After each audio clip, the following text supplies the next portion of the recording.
J'ai perdu 25 kilos, oui madame, et j'en ai la preuve. Tout à l'heure, quelqu'un m'a dit, tu ressembles à Françoise Hardy. Que tu es beau, Enrico. Ça va, mettez la sourdine. Ça va, mettez la sourdine. C'est le nouveau régime à la mode. Voilà pourquoi Enrico le chante. Ça nous vient des États-Unis, comme c'est souvent le cas d'ailleurs. Celui-ci s'appelle le fasting. Traduction, le jeûne. Vous mettez un chapeau sur le U. Le jeûne, mais par intermittence. Brigitte va vous expliquer ça. Alors, quel est le but du jeûne et quelle est la définition donc de ce régime-là? Vous l'avez dit, le fasting, c'est le jeûne. Mais c'est évidemment... Alors c'est plus, je dirais, une méthode qu'un régime, parce qu'il n'y a pas d'aliments interdits. Bien sûr, il y a une restriction calorique. Faut-il encore le préciser? Pour maigrir, il faut manger moins. Mais on n'interdit pas... Il n'y a pas de surprise. Voilà, mais on n'interdit pas d'aliments. L'idée, pour les personnes qui préconisent ce fasting, l'idée, ce serait de perdre plus vite du poids et plus vite aussi de la masse graisseuse, notamment au niveau du ventre.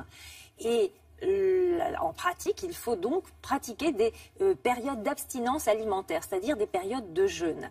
Alors, comment le faire? Combien de temps faut-il jeûner? Parce que c'est quand même la grande question. À quel moment? Et à quel moment faut-il jeûner? Alors, il y a une étude qui a été réalisée par des chercheurs américains et des chercheurs anglais qui a donné la réponse. Ils ont pris plusieurs groupes de participants, des volontaires, qui ont été soumis à tous le même nombre de calories en quelque sorte. La ration calorique était la même pour tout le monde, mais dans un groupe, on arrêtait de manger pendant 8 heures. Dans l'autre groupe, on arrêtait de manger pendant 16 heures. Encore un groupe dans lequel on arrêtait de manger pendant 20 heures. Et le dernier, enfin, on arrêtait de manger pendant 24 heures. C'est-à-dire le dernier groupe ne faisait qu'un repas par jour. Et au grand étonnement d'ailleurs de ces chercheurs, ils se sont rendus compte que le meilleur fasting, finalement, c'était soit le jeûne de 16 heures, soit le jeûne de 20 heures. C'est là qu'on a la plus grande efficacité en termes de perte de poids et en termes de perte de masse graisseuse au niveau du ventre. À condition que quand on remange 16 heures plus tard, on ne se gave pas. Sinon, c'est foutu. Exactement, c'est un nombre de calories égal dans les 4 groupes de participants. Les mêmes calories, le même nombre de calories. C'est très important, bien sûr, il y a une restriction calorique dans ce régime. Alors, donc on peut pratiquer un jeûne de 16 heures, tout simplement. Donc, en pratique, comment faire? Quels sont les bénéfices, les risques éventuels de ce mode, finalement, de ce mode alimentaire? Réponse avec un médecin nutritionniste.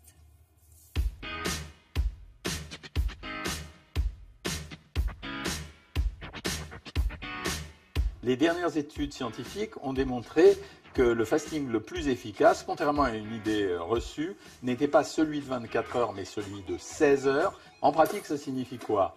Soit je m'abstiens du petit déjeuner et je me garantis qu'entre le dîner de la veille et le déjeuner du lendemain se soit écoulé exactement 16 heures et pas moins.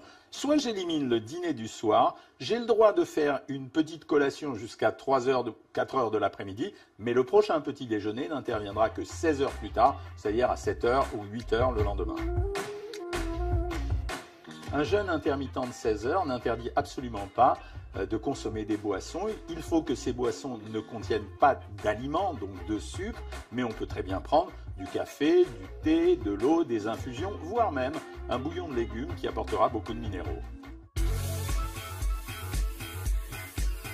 Des études anglo-saxonnes ont récemment démontré qu'il n'y avait pas d'impact négatif particulier sur la santé à sauter le petit déjeuner. Pour le dîner, il n'y a aucun problème dans la mesure où, à partir du moment où on prend une collation vers 3 ou 4 heures de l'après-midi, l'abstinence alimentaire, elle passe quasiment inaperçue à cause de la durée du sommeil. En pratique, le jeûne intermittent de 16 heures ne pose pas beaucoup de problèmes. On évite de le donner à des gens qui sont malades, à des gens qui prennent des traitements médicamenteux et bien entendu aux diabétiques. Sinon, pour le reste, ce n'est pas un problème. Alors, il y a plusieurs avantages dans le fasting. On ne maigrit pas plus vite, c'est vrai. Par contre, il semblerait qu'on maigrisse mieux car on brûle plus de graisse, on conserve mieux le muscle. On arrive à mieux régler son appétit car cela agit sur les hormones de l'appétit et de la satiété. Il semblerait que ça améliore également les profils de cholestérol et les profils de sucre.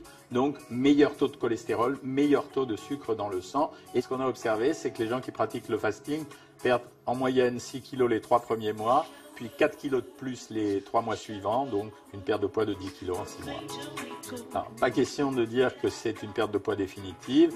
Les gens qui pratiquent ce genre d'exercice sont des gens qui vont continuer à pratiquer le fasting au moins quelques jours dans la semaine pendant une partie de leur vie pour conserver leur perte de poids. Ah oui, plusieurs fois dans la semaine?